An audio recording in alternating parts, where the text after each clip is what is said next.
Livro de Lucas, capítulo 25. Glória a Deus. Glória. Lucas, capítulo 25.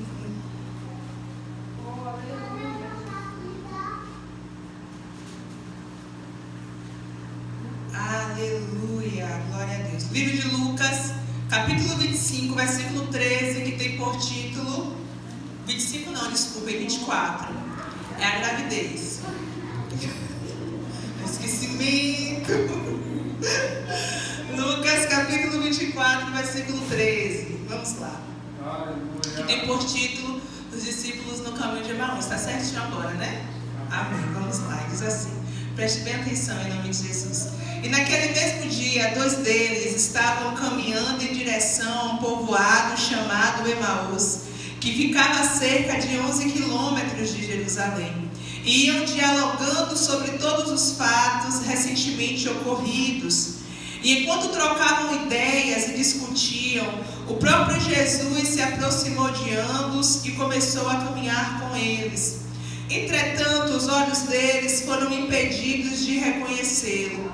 Então ele lhes questionou: o que vos preocupa? E sobre o que vocês estão discutindo durante vossa jornada?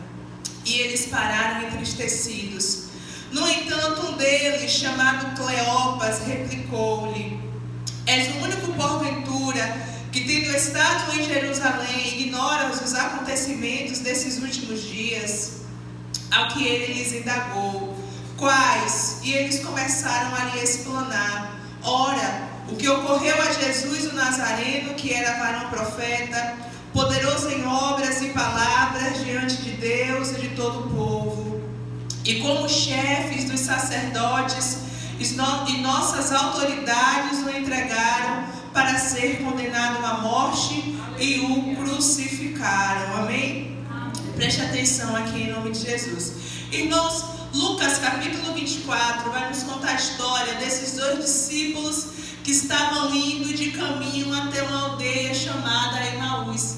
A Bíblia diz que antes de Jesus ele ser crucificado e morto, ele explicou, ele ensinou e ele falou que era necessário que o Filho do Homem morresse, mas que ao 3º dia ele iria ressuscitar. Várias e várias vezes Jesus deixou bem claro para os discípulos que era necessário que o Filho do Homem padecesse e fosse morto pelos homens. Nós podemos nos recordar quando Jesus está falando com os discípulos e Jesus fala que sim, ele seria preso, ele seria morto. E Pedro então se levanta no meio dos discípulos e diz: não, Senhor, não é possível que isso te aconteça, não permita que isso te aconteça. E a Bíblia diz que no mesmo momento Jesus repreende e diz: para trás de mim, Satanás, porque não cogitas das coisas dos homens, mas cogitas das coisas de Deus. Então Jesus deixou bem claro o que iria acontecer. Jesus os alertou sobre o que iria acontecer. Jesus também falou que o pastor seria ferido e as ovelhas iriam se dispersar. Mas Jesus também deixou bem claro que ele iria ressuscitar ao 3º dia. Acontece a prisão, acontece a crucificação e acontece a morte de Jesus. Os discípulos, eles deveriam estar em Jerusalém esperando a ressurreição de Jesus. Os discípulos deveriam estar em Jerusalém esperando o cumprimento da palavra que Jesus havia falado. Bem, se ele disse que ele iria ser preso e ele foi preso, ele disse que ele seria crucificado e ele foi crucificado, ele disse que ele iria morrer e ele morreu. Bem, se tudo isto que ele disse aconteceu, como ele disse que iria ressuscitar, ele irá ressuscitar. Só que os discípulos, eles se esquecem da parte da ressurreição. Os discípulos, eles se esquecem quando Jesus disse que ao 3º dia iria ressuscitar. E porque os discípulos se esquecem das últimas palavras? Porque os discípulos se esquecem da ressurreição? Porque naquele momento, aqueles discípulos, eles ficam presos na memória da dor. E se eu pudesse titular esse sermão, eu colocaria esse título: Presos na Memória da dor.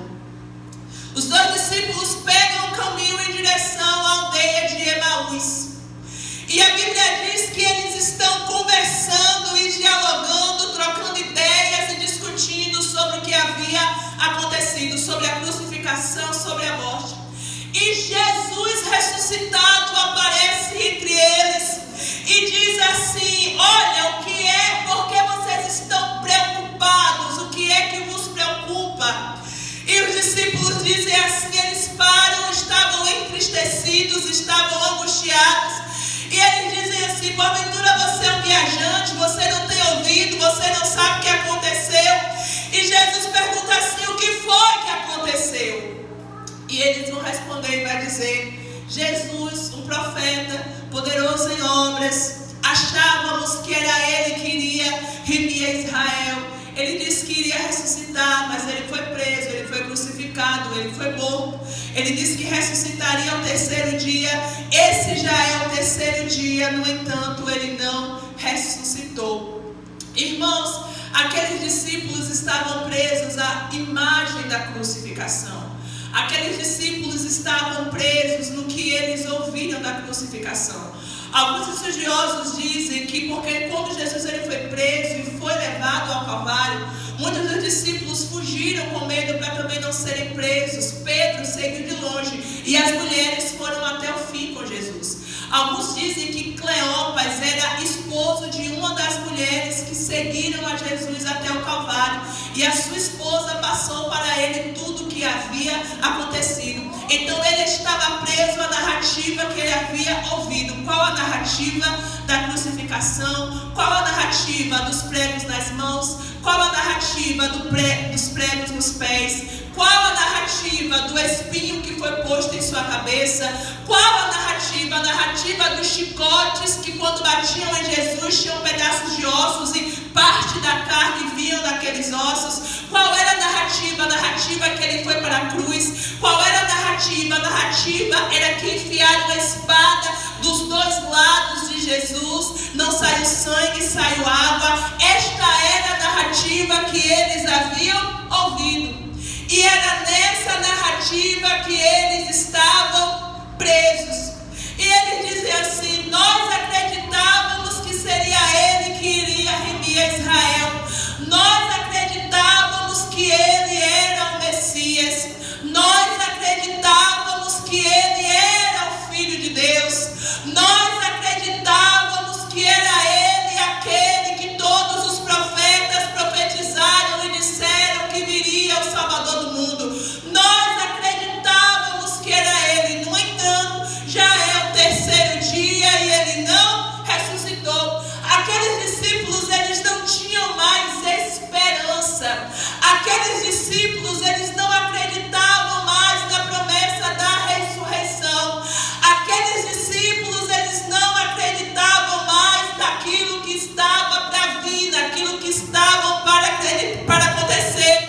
Mesmo eles tendo indícios de que Jesus poderia ter ressuscitado, mesmo eles tendo indícios de que talvez realmente Jesus não estaria mais no túmulo. E qual eram esses indícios? Eles vão dizer assim: olha, algumas mulheres irmão, antes de sair de Jerusalém e decidir pegar o caminho contrário, eles já haviam ouvido falar, já havia acontecido que as mulheres já tinham ido ao túmulo e já tinham visto que Jesus não estava lá, e os anjos já haviam falado com as mulheres. Só que naquela época, mulher não tinha credibilidade. Então, se foi uma mulher que falou, é porque mulher fala pelos cotovelos, é porque mulher é fofoqueira, é porque mulher fala daquilo que não sabe. É porque mulher fala, já pode deixar. É porque mulher fala daquilo que não sabe.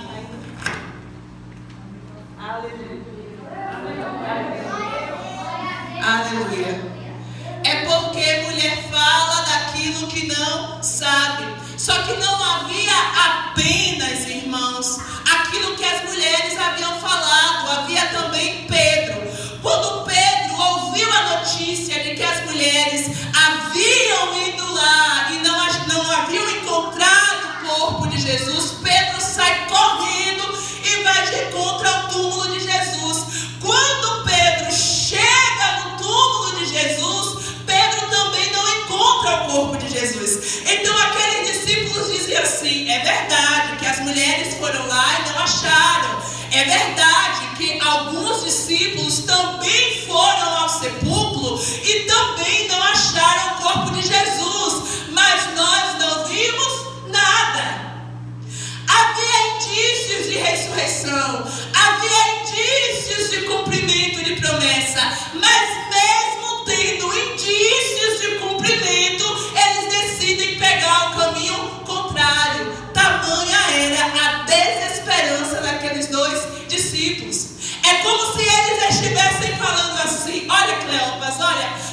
indícios, mas não vamos lá não.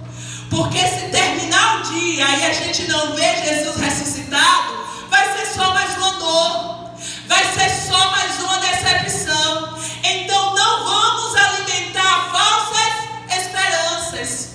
E a dor tem o poder de fazer isso com as pessoas. A dor rouba a esperança. Há indícios, há probabilidades, há palavra, há promessa, mas a dor tem o poder de nos tirar isso. E a Bíblia diz, irmãos, que então Jesus começa a expor as palavras. Jesus diz: incrédulos, tardos de coração, é para que se cumprisse tudo aquilo que foi dito pelos profetas. Irmãos, a Bíblia diz que Jesus começa a falar de todas as profecias, desde Moisés até todos os profetas da Bíblia que profetizaram e falaram sobre a vinda do Messias, que profetizaram e falaram sobre a morte e a ressurreição do Messias. Eu acredito que Jesus falou também de Isaías, que como cordeiro imundo foi levado ao matadouro, que ele levou sobre si os nossos pecados, nossas iniquidades. A Bíblia diz que Jesus deu uma aula de Bíblia, Jesus deu uma aula de teologia sobre a vida do Messias. Mas não é o suficiente, ou melhor, não foi suficiente. Por que não foi suficiente? Porque mesmo Jesus falando toda a palavra de Moisés até todos os profetas, ainda assim eles continuavam cegos. Ainda assim eles continuavam sem reconhecer a Jesus. É como se tudo aquilo que Jesus tivesse dito naquele momento não tivesse surgido efeito nenhum. Jesus falou, eles ouviram, mas continuavam cegos. Até que o dia está se findando e Jesus faz menção de ir embora. E eles chegam até a aldeia de Emaús. Quando eles estão na aldeia de Emaús, que Jesus faz menção de ir embora, eles dizem assim: não vai embora, fica conosco. O dia já está se acabando, já está escurecendo, entra aqui e vem para casa. Jesus entra. A Bíblia diz, irmãos, que quando Jesus entra na casa, eles se sentam à mesa para comer. E a Bíblia vai dizer assim, lá no versículo 30, não precisa acompanhar. E aconteceu o que? Quando estavam reclinados ao redor da mesa, tomando ele o pão, deu graças, o partiu e lhes deu. A Bíblia diz que quando eles se assentam à mesa, Jesus pega o pão, Jesus parte o pão e dá o pão para eles. A Bíblia diz, irmãos, que neste mesmo instante, quando eles pegam o pão, os olhos deles são abertos e eles reconhecem a Jesus. Os olhos deles só são abertos e eles só passam a reconhecer a Jesus a partir do momento que eles pegam o pão. Com isso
sermões falando sobre perdão. Mas se você não pegar esse sermão e trazer para a sua vida e tomar a posição que você tem que tomar, pedir perdão para quem você tem que pedir, perdoar quem você tem que perdoar, jogar fora o que você tem que jogar, deixar o que você tem que deixar, nenhum desses 1000 sermões surgirão efeito na sua vida. Você pode ouvir 1000 sermões, mas enquanto a sua oração for a mesma, nenhum desses sermões vai surgir efeito em você. Sabe quando é que vai surgir efeito em você? Quando você começar a praticar. Como é que você começa a praticar? Aleluia! Praticar aquilo que Jesus disse: orai pelos vossos inimigos e orai por aqueles que vos perseguem. Pois qual é o benefício? Onde é que está a bem-aventurança em orar apenas por aqueles que você ama?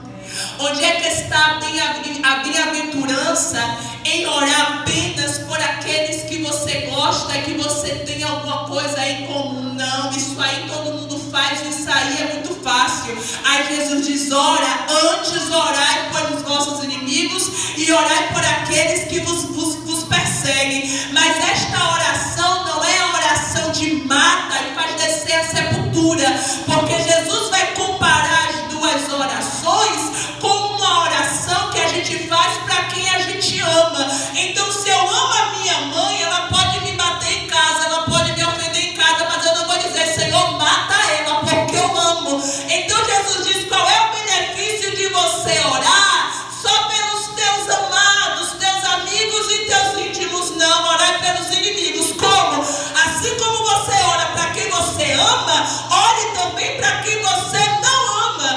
Assim como você ora para quem você gosta, ore também da mesma forma para aquele que você não gosta. A comparação é essa. Sabe o que é isso? É Jesus partir o pão e te dar, e você não recusar, você receber. Aí a Bíblia diz que os olhos deles são abertos e eles retornam para Jerusalém. E quando eles retornam, eles encontram os 11 discípulos reunidos. Só que olha, esse retornar para Jerusalém, versículo 33 vai dizer assim: e na mesma hora, levantando-se, retornaram para Jerusalém. Então eles não retornam, primeiro eles se levantam. Quando se fala de levantar, se fala de tomar posição. E nessa noite, na direção do Espírito Santo, e desceu aqui agora, eu vou te fazer uma pergunta: até quando você vai guardar essa mágoa no seu coração? Até quando você vai guardar esse rancor no seu coração? Diaconise, como é que eu sei que eu tenho uma mágoa e um rancor no meu coração? É muito simples. Já teve um ferimento sério e grave, uma ferida exposta? Já teve uma ferida exposta? Sim. Alguém já se feriu aqui e teve a ferida exposta? Jogou álcool e sal, ardeu? Ardeu? Por que ardeu? Porque não estava cicatrizada.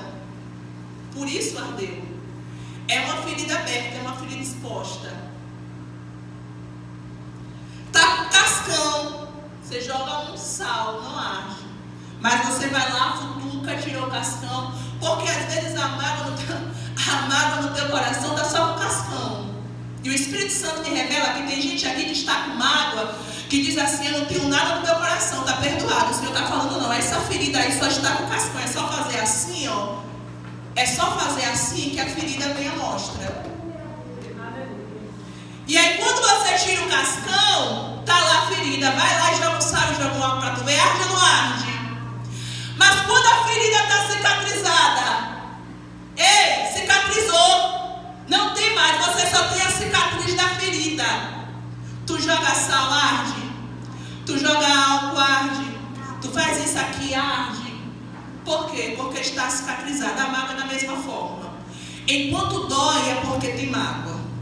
Enquanto dói é porque tem sentimento. Quando é que deixa de ter sentimento? Quando não dói mais. Quando é que deixa de ter sentimento? Quando não arde mais. Aí sim você foi curado e sarado da mágoa. é nesse momento que você é curado. E aí eles fazem o que? Se levantam, tomam uma posição. Qual é a posição que eles tomam? De deixar a memória da dor. Qual é a posição que eles tomam? De não viver mais do que aconteceu há 3 dias atrás. Eles se levantam, eles tomam posição e voltam para onde? Volta para onde Jesus havia mandado antes de ser morto. Me espere em Jerusalém, porque eu vou ressuscitar no 3º dia. Aí agora eu vou trazer algo que o Espírito Santo também desceu agora. Jonas. Porque às vezes Deus está falando, e a gente está se fazendo desentendido. A gente acha que está curado, está sarado e não está. E o Espírito Santo está falando. O Senhor chama Jonas e manda Jonas ir para... A pregação não é essa ainda não, viu, Brenda Renilda? É outra, mas esse irmão daqui desceu agora. Ele me deu cura. O Senhor manda Jonas ir para Nínive. E Jonas diz, não, para Nínive eu não vou, eu vou para Tarsis. Pega uma passagem, pega um caminho diferente daquilo que Deus havia mandado, assim como os discípulos no caminho de Emaús. Compra a passagem, entra no barco, vai para o porão e fica lá. O Senhor manda uma tempestade. Os tripulantes vão lá, acorda Jonas, lança sorte. Quem é que está em rebeldia é Jonas. Jonas diz, me lança no mar. A única solução do mar se acalmar é me lançar no mar, porque eu estou em rebeldia. Por quê? Porque Deus me mandou ir pregar lá em Nínive e eu fugi para Tarsis. E por que Jonas fugiu?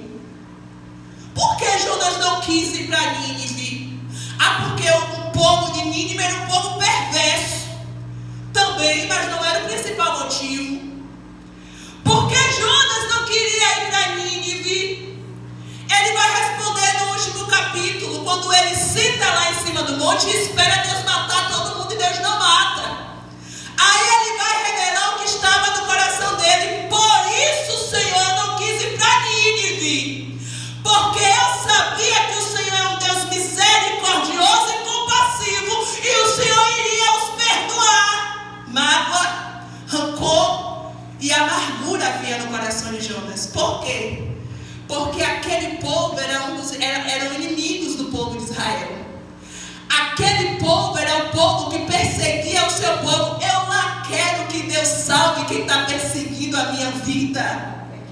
Eu lá quero que Deus salve quem matou meu avô.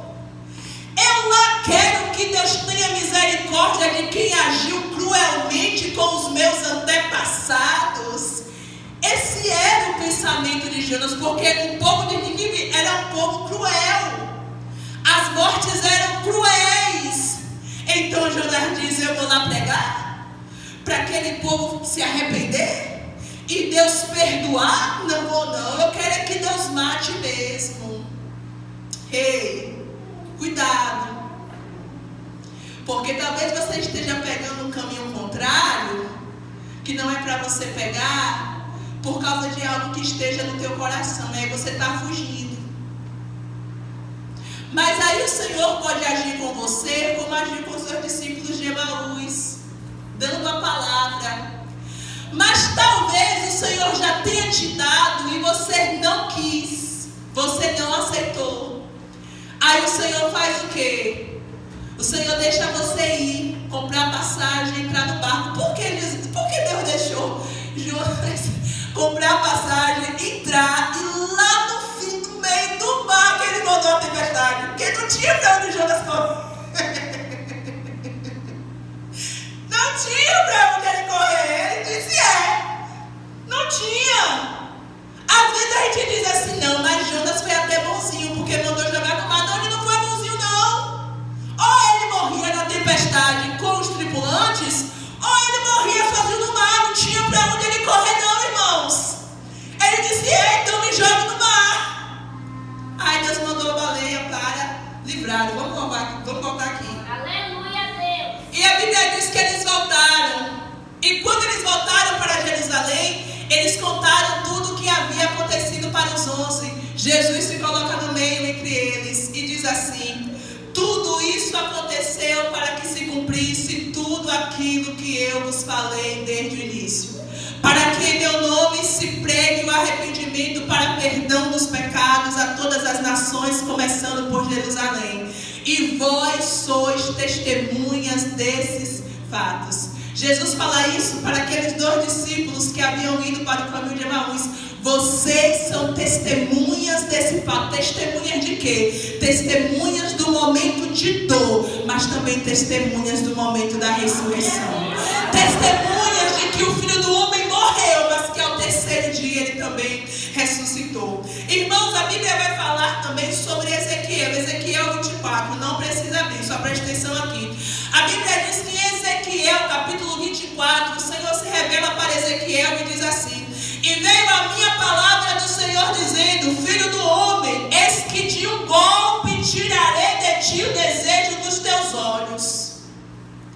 Aí o Senhor disse assim para ele: você não vai se lamentar, você não vai chorar e não vai correr lágrima dos seus olhos. Geme em silêncio, não faça luto pelos mortos, ata o teu turbante, põe as tuas sandálias nos pés, não cubras os teus lábios e não coma o pão dos homens.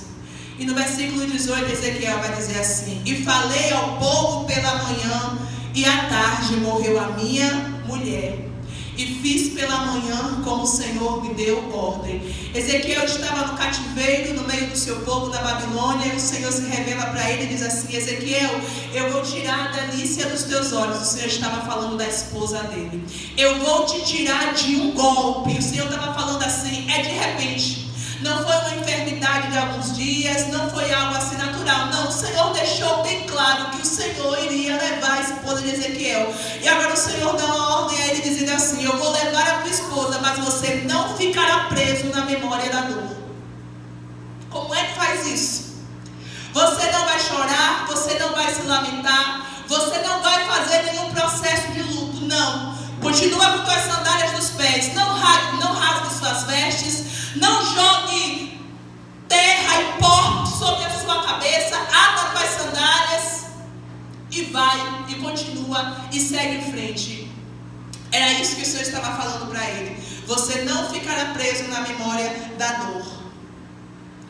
Aí lá no capítulo 37, o Senhor se revela para Ezequiel.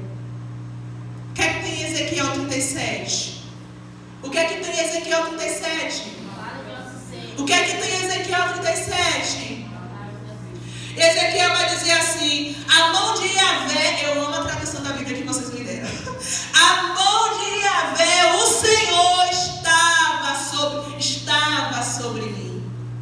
E mediante o poder do seu Espírito, ele me conduziu até o meio de um vale onde a terra estava coberta de ossos. Irmãos, como é que eu sei que eu não fui sarada, missionária? Sabe quando é? É quando a sua ferida ainda está exposta, está só com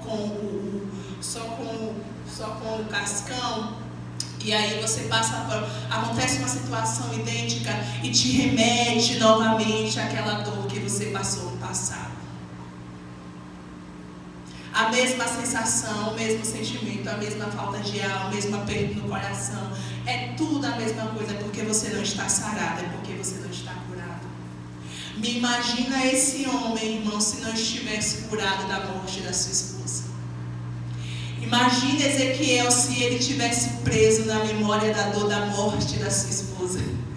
O Espírito Santo pega ele e coloca no meio de um vale de ossos. Imagina um homem que não é sarado. No meio do cativeiro, o Senhor levou a minha esposa. Oh, meu Deus, a minha mulher morreu no cativeiro. Esse homem ia ter estrutura para ter essa visão de um vale de ossos secos. Ia ter? Não. Irmão, que ele não ia. Aí ele diz assim: não basta só o Senhor colocar ele no meio de um vale de ossos secos. Vale de ossos secos eram ossos secos, esqueletos secos. Aí não basta, ele diz assim: em seguida, ele mesmo me levou a caminhar de um lado para outro e pude observar que era imenso o número de ossos no vale. Não basta o Senhor colocar no meio do vale, não. O Senhor pega na mão e sai passeando com ele no meio dos ossos. O Senhor pega na mão e leva ele. Imagina se ele está preso na memória da dor. Imagina se ele não é sarado. Imagina se ele não é curado. Só que esta visão não diz respeito a Ezequiel. Esta visão não diz respeito ao particular do profeta, não. Essa visão diz respeito a uma nação. Essa visão diz respeito ao povo de Israel. Esta visão diz respeito a mim e a você. Então aquilo que acontece no particular do profeta, o Senhor vai usar o profeta para uma nação. Imagina se ele não é curado. Imagina se ele não é sarado. Imagina se ele está na memória da dor. Aí agora vem aquela pergunta. Ezequiel, e ele diz assim: pude observar que era imenso, estavam mirrados, sequíssimos. Aí o Senhor pergunta: Ezequiel, porventura poderão reviver esses ossos? Se ele está preso na memória da dor, ele diz: é complicado, Senhor, porque minha mulher estava boa, do nada morreu. E o Senhor não ressuscitou, o Senhor não levantou. Se minha mulher morreu em um dia, foi enterrada em um dia, o Senhor não ressuscitou. Esses ossos que estão sequíssimos e mirrados, e é muito seco, o Senhor vai levantar? Mas ele não está preso na memória da dor, ele está preso na palavra que Deus deu. E ele olha e diz assim: Senhor, tu sabes. Se tu sabes, se o Senhor quiser, o Senhor pode todas as coisas. Quem sou eu para dizer se o Senhor pode ou se não pode? Aí o Senhor diz: profetiza sobre esse vale de ossos secos. E eu acho que esse profetiza é a parte mais difícil. Porque quem está preso na memória da dor do seu particular, perdeu a esperança. Então olha para o outro e diz assim: se Deus não fez na minha vida, Deus não vai fazer na vida do outro. Se Deus não fez comigo, Deus não vai fazer lá. E eu acho meio difícil, viu? Isso é impossível. E o Senhor diz: profetiza. E Ezequiel começa a profetizar. E à medida que Ezequiel começa a profetizar, aqueles ossos se levantam. E vocês conhecem toda a história. A Bíblia também vai falar sobre Moisés e Josué. Deuteronômio 34, a Bíblia diz que Moisés morre. E quando Moisés morre, o povo de Israel faz todo o processo fúnebre e todo o processo de luto. O luto durou por 30 dias. Por 30 dias o povo de Israel esteve em luto.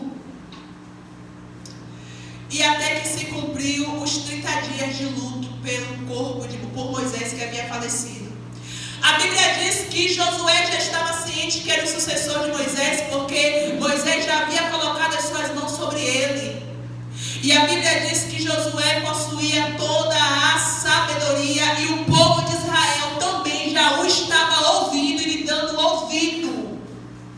Então Josué estava ciente da sua posição. Mas lá em Josué capítulo 1, o Senhor vai ter que convocar Josué, vai ter que dizer. E diz assim: logo após a morte de Moisés, servo de Yahvé, falou Deus com Josué: Josué, meu filho, Moisés, meu servo, é morto.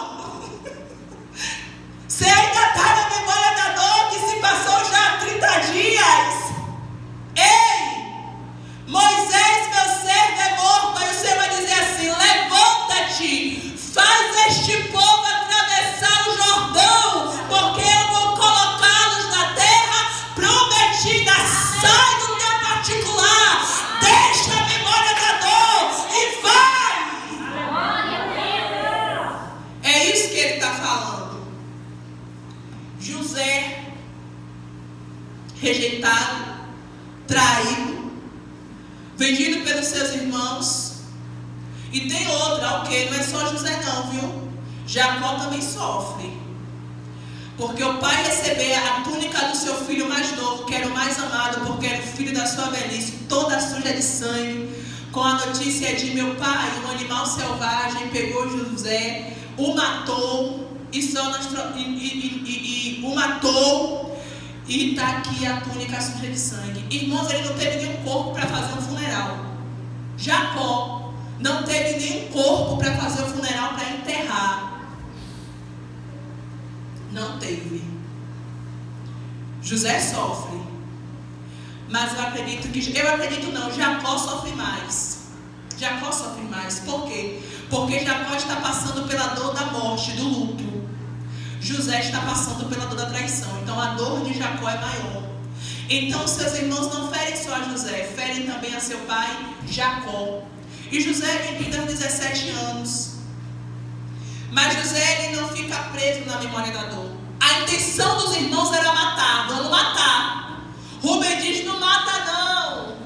Judá diz, vamos vendê-lo. E vende para os ismaelitas, que o vendem para o Egito. E vocês conhecem toda a história. Ele vai como escravo, vai parar na casa de Potifar. Da casa de Potifar, ele é acusado falsamente, vai parar na prisão. Mas José, ele não fica preso na memória da dor, na amargura da traição, na amargura da rejeição, na amargura da inveja, na amargura do que lhe tiraram. Ele tinha tudo, irmãos, ele era o filho preferido. Ele tinha tudo na casa do seu pai.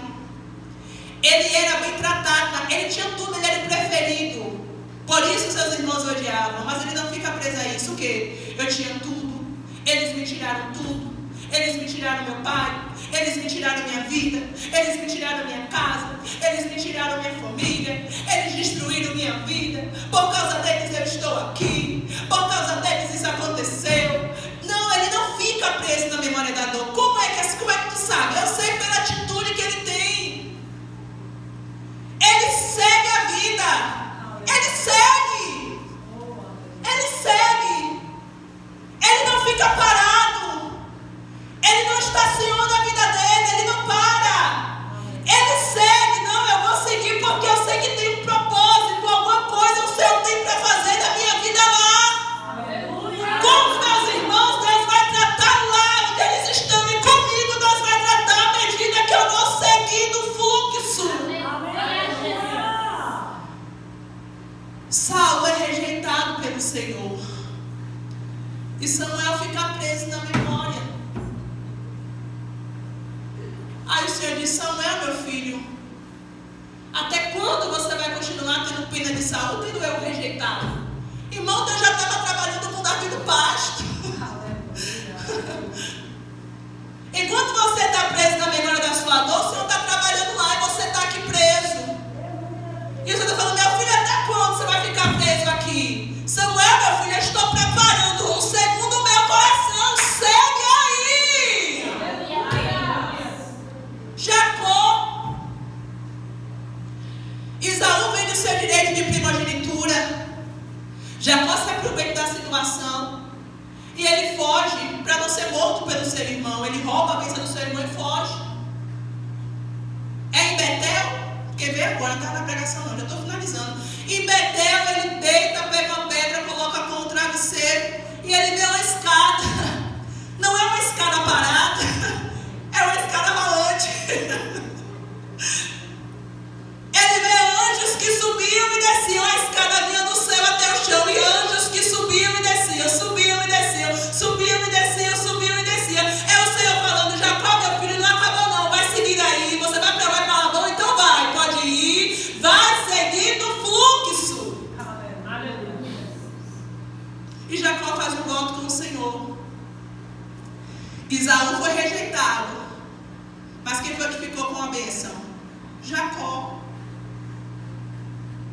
Esaú foi rejeitado, mas quem foi que ficou com o trono? Davi. E a Bíblia diz que ele não fica preso na memória da dor. José vai para a casa de Potifar e coloca para lá, segundo de Potifar. Vai para a prisão, governador na prisão, idade de José. Mas o que te fizeram não importa, eu seguindo minha vida, Deus está me abençoando. E teus irmãos, meus irmãos, não importa. Importa que eu estou seguindo minha vida e Deus está me abençoando. Até que chega o momento do Senhor na vida de José. Mas chegou porque ele não ficou preso na memória da dor. Ele é levantado como governador do Egito. E quando ele está lá na posição de governador, quem é que chega? Os irmãos. Quando José vai para a presença do rei, ele estava com 30 anos. Ele foi com 17, 30, tinham se passado 13 anos. Depois de 13 anos, os irmãos de José aparecem no Egito. Depois de 13 não, porque teve mais 7 anos, no tempo de escassez que chegou. Depois de uns 15 anos, quase 20 anos, os irmãos de José chegam no Egito. E não reconhecem. Por que não reconhecem? Por que não reconhecem? Eu sei que está na língua de vocês. Por que não reconhecem? Por quê? Porque quem bate... Mas quem é...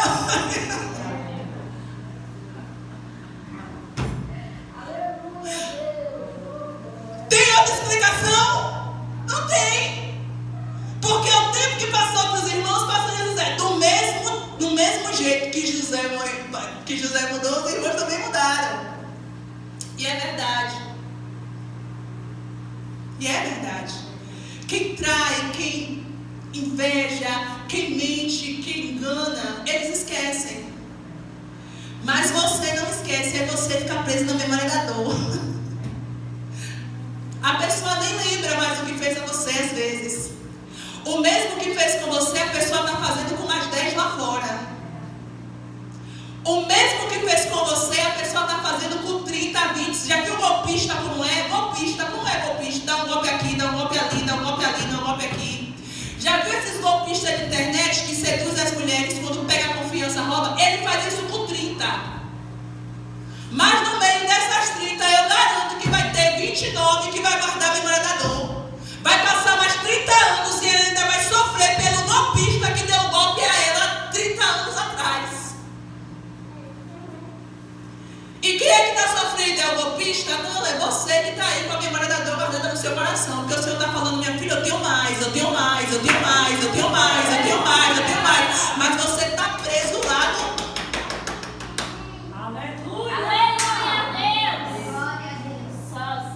José lembra, reconhece, mas para ele pode ter ouvido os nomes também, né, irmãos? Acontece todo aquele processo que vocês conhecem, que eu não vou entrar, que o horário já foi. Até que José decide se revelar para os seus irmãos. E quando José decide se revelar para os seus irmãos, ele diz assim... Deixa eu ler aqui direitinho, irmãos, para a gente finalizar com José. Ele diz assim... Eu sou José, vosso irmão, que vocês venderam para o Egito. Mas não fiquem tristes, não fiquem com medo, porque vocês me venderam para cá. Porque foi para preservar a vida de vocês que o Senhor me colocou aqui. Enquanto vocês estavam tratando do meu particular, Deus estava me preparando para tratar de uma nação. Aleluia! Porque a fome viria. A fome chega para justo e chega para injusto. Mas o livramento chega para o injusto, mas o instrumento que Deus vai usar para dar o livramento é para o injusto ou para o justo? Para o justo. Outra vez vereis a diferença entre aqueles que servem a Deus e aqueles que não servem. Quem é que Deus vai levantar? É o justo ou o injusto? O justo. Mas o tempo é nosso. Cabe a nós determinar o tempo, não, o tempo é de Deus. Deus vai tratar do injusto? Com certeza. Vai. Deus vai tratar? Vai. Mas não é no meu tempo e nem no teu tempo, é no tempo dele. Aí José diz assim: Deus me enviou adiante de vós para garantir permanência da vossa descendência na terra e salvar as vossas vidas. Aí ele vai dizer assim: ó isso aqui, ó gente sarada, olha a gente sarada é assim. Não foram vocês que me mandaram para o Egito. Porque gente sarada entende que não é o outro.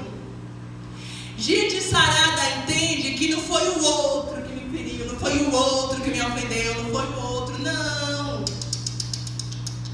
Gente sarada entende que todas as coisas cooperam para o bem daqueles que amam a Deus. Então ele diz assim: não foi vocês que me colocaram aqui no Egito, não. Vocês só foram o bisturi do médico, o instrumento.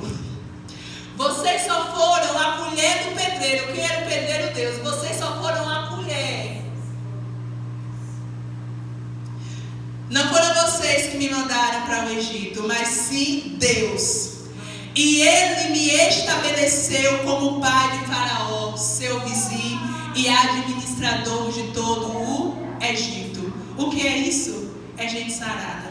O que é isso? É gente que não fica na memória da dor.